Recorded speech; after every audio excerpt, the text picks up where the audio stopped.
Kinnas. I'd like to talk about visualizing trees. Visualizing trees. This is one example. This is not a tree outside your door. It's not a tree that gives you fruits, or it's not a tree that you can make a table with. However, what this tree does is to help you organize your knowledge and ideas. This picture is actually a table of contents for an encyclopedia that was made in 13th century. The main branches with wrapped labels represent the 16 domains of science. And its 18 roots are divided between 9 divine attributes and 9 logical principles. It's kind of an interesting way to tell you about encyclopedia.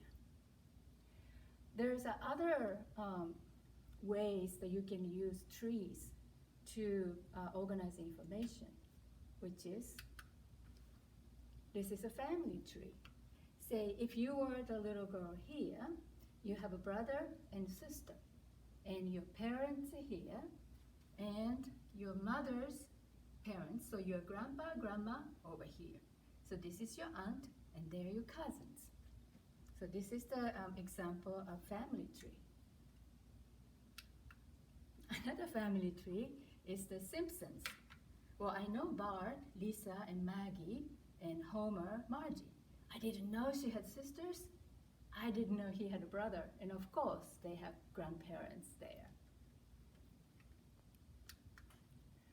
And another way, another place that you can use the tree formation is, it's called the organization chart. Lots of companies have them, and so does your school. So if you see a principal over there, assistants there, and vice principals.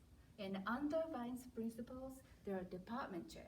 Maybe, elementary school chair, middle school chair. And then underneath, there are teachers. Teachers have each classrooms.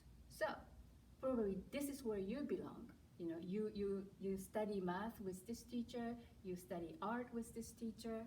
So that's how your school is visualized in the form of tree. You can also make a salad tree.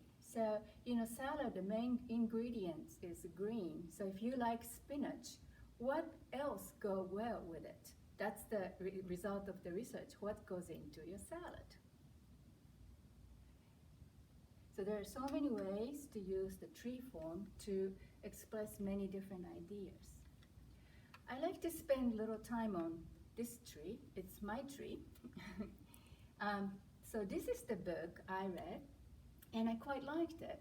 It's very pretty. The cover's nice, the size is cute, and I like the paper they used, the font, and then there are very nice photographs in it. So I wanted to remember a lot of things about this tree. I have a terrible memory. So in order to help me memorize or remember things longer, I do a lot of things.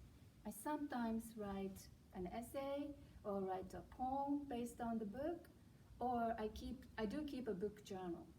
But in this case, I tried to do something a little different, trying to use the visualizing tree. So as you can see, this is my tree. And in the trunk, there is the front cover and back cover. And this book is divided into 3 parts. So part 1, part 2, part 3, they're over here. And each part is divided into more sections. So you see these branches branching out.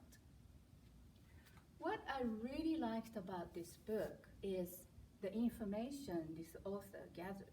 So I was interested in the sources. Where did he find this information? So I went to the back of the book, and I started to copy down the list of bibliography, the sources that he had information from. So by just copying it down by my hand, just write down one by one, that kind of slowed me down, and I really thought about each one of them a little bit more. And I went to the website, I looked up the books. I learned so much more than just reading a book. It was quite interesting experience. And I also did some research on the author. This book is called Tree. The author is Matthew Battle. So this person was not a tree expert.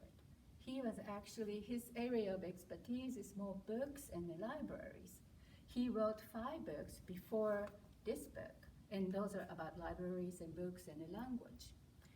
He also works at the Meta Lab at the Harvard University.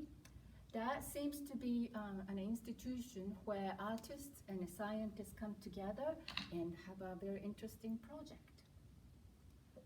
And this book is published by Bloomsbury. That's the name of the publishing company. And you may know this company because this is the one published the Harry Potter series.